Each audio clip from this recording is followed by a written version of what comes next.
Good morning. We interrupt programming to bring you breaking news this morning. I'm Stephen Graves with Felicia Rodriguez, just coming on air to let you know that Governor Ron DeSantis is speaking right now. Let's listen in. That is trying to do policy from the bench.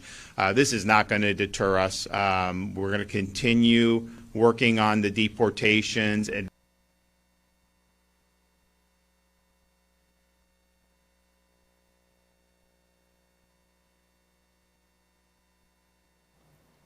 All right, we are having trouble with the signal from Panama City where the governor is speaking. Advancing that mission. We knew that this would be something that would likely happen, and we will respond accordingly. So you don't. You have people that are in this country that have already been ordered to be removed by the current system, and yet the previous administration didn't want to do anything about it. We're now in this position where we're leading the state efforts to help the Trump administration actually enforce the law and actually remove these illegal aliens from not just Florida, but from our country. And that's something that we didn't have for 4 years, and now that's something that we're absolutely on board with making sure happens going forward. And so we're not going to be deterred. We're totally in the right on this. But I would also note, because of the success of Alligator Alcatraz, there's demand for more. So I did announce that we are going to be opening another facility right outside of Jacksonville in Baker County, and we've called that the Deportation Depot. And so that is something that will be able to hold another 2,000. There's an airport close by, and so you have the processing and then the removal, and you can get that working very, very quickly. There is no truth to the rumor that the Northeast Florida Deportation Depot is going to be used to detain unruly Georgia fans during the Florida-Georgia. That's not true. Don't let anyone tell you that. I hear that percolating. That is not true. It is for illegal aliens, and that's what we're going to do. So we're committed to the mission. We're not going to be deterred. We see this happening all over the country. We knew the minute this judge got the case, we knew exactly what she was going to do. This is not anything that was unexpected, but we'll make sure to get the job done in the end. Now, we are here, and I'd also point out, and maybe the Lieutenant Governor will say a little bit more about it. You know, we had this illegal, some guy comes from India illegally. He ends up in California, of course, and gets a commercial driver's license. Now, first of all, he wasn't eligible for a commercial driver's license. Second of all, he doesn't speak or understand English. How are you going to operate some big rig when you don't understand the road signs?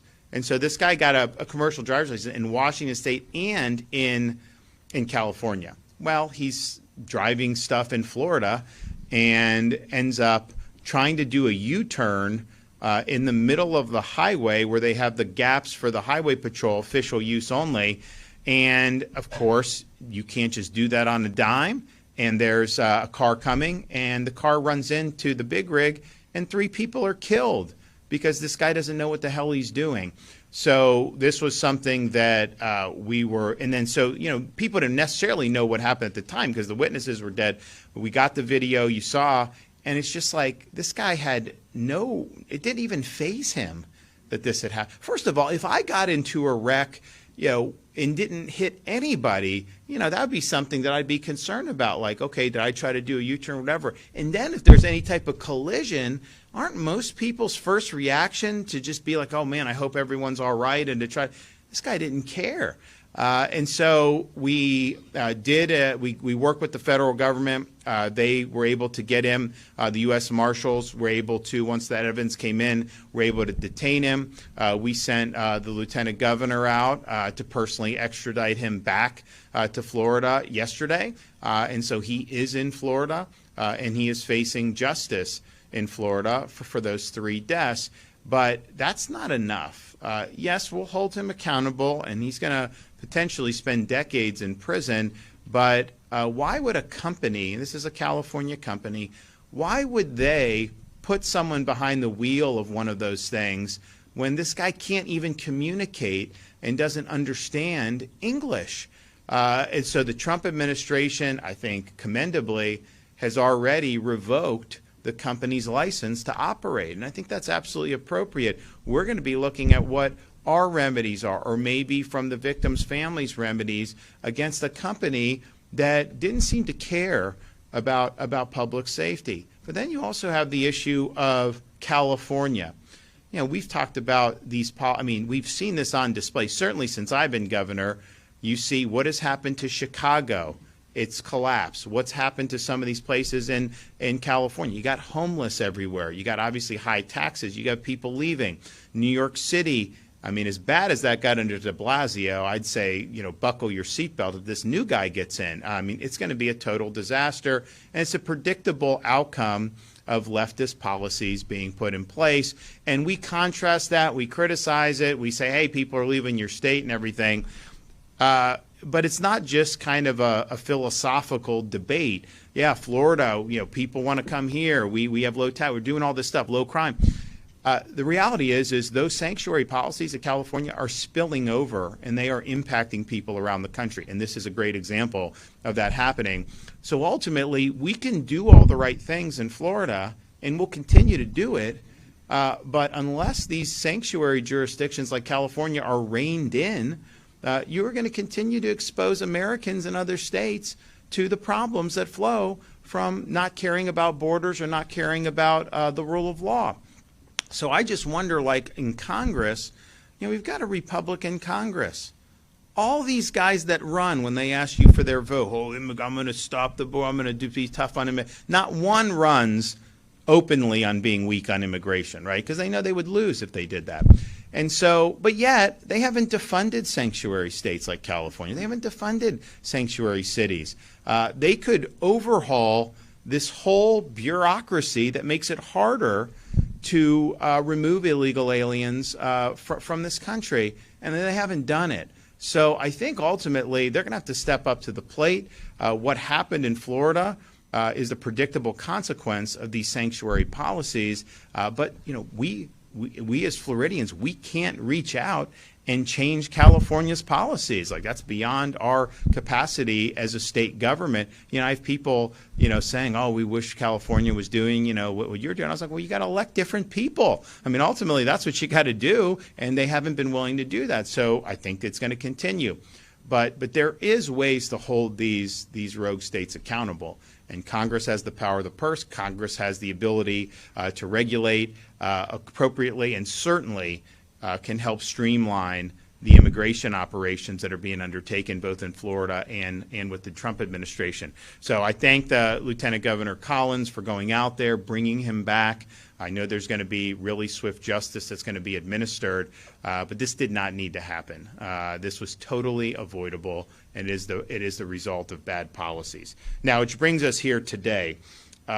We have recognized this issue as being something that's very important. I've been in Northwest Florida talking about different things that we've done. During the Biden border crisis, we sent people to the southern border. We were the first state to help Texas back in 2021 by sending folks to the southern border. We're also not a sanctuary state. When I became governor, they had not banned sanctuary cities in Florida. We got that done. We banned sanctuary cities. We don't allow driver's license for illegal aliens in Florida. We don't recognize out-of-state driver's license like California issued to illegal aliens. We don't allow local governments to issue ID cards to illegal aliens, and we don't even allow not NGOs to issue ID cards because they try to do this and try to get into all this. So we've been very strong on all of that stuff, as well as, when I became governor, they gave in-state tuition for illegals. We got that repealed.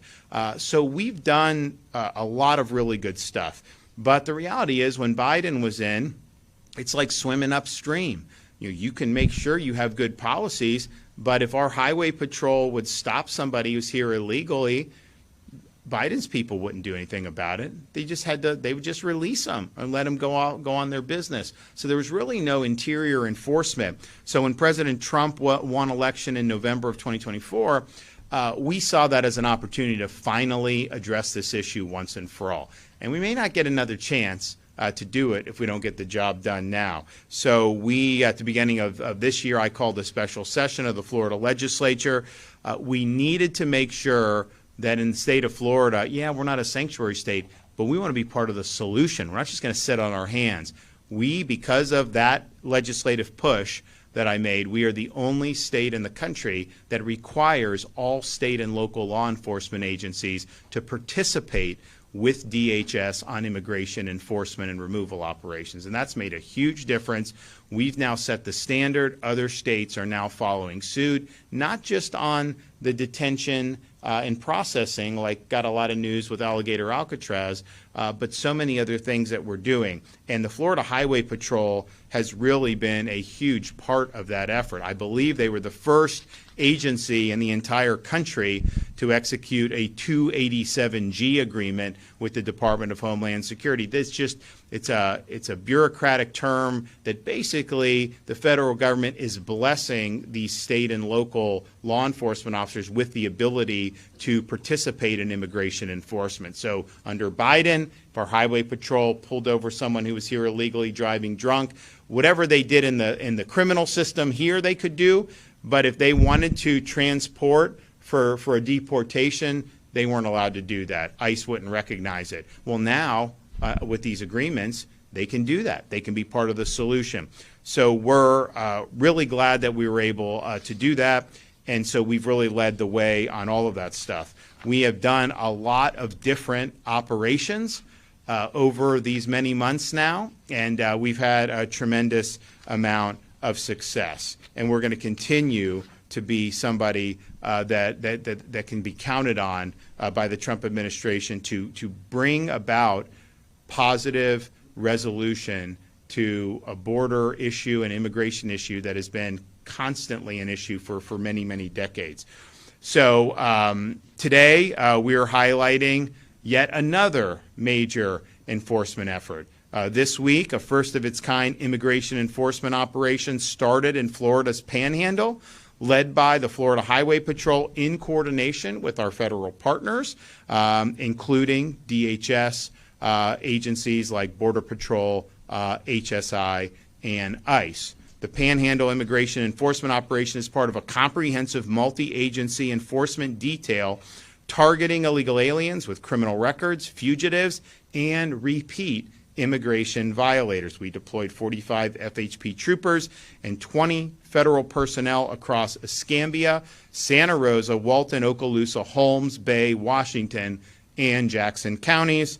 Although the operation is still underway, nearly 200 illegal aliens have already been apprehended, with expectations that the final total will even be higher by the end of today's operations. Among those arrested, 37 illegals that had previously received final orders of removal and yet failed to appear in court. 8 illegals that had been deported and illegally re-entered the United States, one of which has been deported 4 times, just like a revolving door. These individuals will be federally charged. Troopers have encountered illegals who have fled, resisted arrest, and even physically assaulted officers, underscoring the heightened danger posed by criminal aliens. We're going to continue to face escalating attempt by criminal aliens to infiltrate our communities, posing a threat to the safety of not only our citizens, but also our many, many visitors. So this operation sends a clear and uncompromising message. We will not tolerate lawlessness in the state of Florida. We're going to continue to deploy every available resource to identify, apprehend, and remove those who seek to exploit our state and to endanger our people. While some states simply watch and wait, Florida leads. Our commitment to efficiency and accountability is why Florida continues to remain the national model. And just last week, Florida marked another milestone in partnership with ICE and the U.S. Coast Guard. We launched the first deportation flight out of Tallahassee Airport, transporting nearly 20 illegal aliens in an operation that is going to continue each and every week.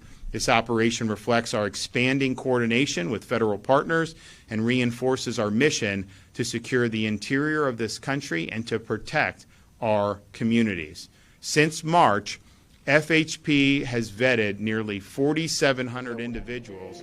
All right, so you've been listening to Governor Ron DeSantis. Right now, he is speaking on Florida's Panhandle in Panama City, talking about a new immigration enforcement effort. But what we were listening to mainly was back here in our area. It's really become an epicenter of an immigration debate across the nation. Harbinger Singh, the man who was in California, has now been brought back here to Florida by Lieutenant Governor Jay Collins yesterday, here to face charges in Florida for a deadly crash on the Florida Turnpike that happened back in August 12th. You're hearing the governor say earlier there he was pleased with what happened when the lieutenant governor went to California.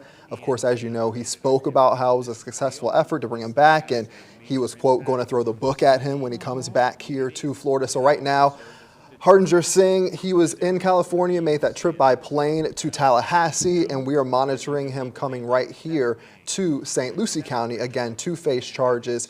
He has not admitted guilt in this, but of course that deadly accident is now just making headlines across the nation when we talk about immigration, because he was a native of India, and of course the argument is that he should have never been driving that truck or in Florida. And the governor's saying because he doesn't speak English, he can't read, he didn't know the street signs. So a lot happening with that story. We do have crews on the Treasure Coast awaiting Harbinger Singh's arrival in this area. Also, the governor also updating us and responding to the federal judge's decision yesterday that Alligator Alcatraz must cease operations within the next 60 days. The governor saying they're not deterred. In fact, they are still moving forward with their plans to open a new facility outside of Baker County. He refers to it as Deportation Depot. So they're not moving away from their decision to continue implementing these changes. Of course, we're going to have much more on this story coming up on WPBF 25 News at noon. Some of you may not have seen. We'll see you then.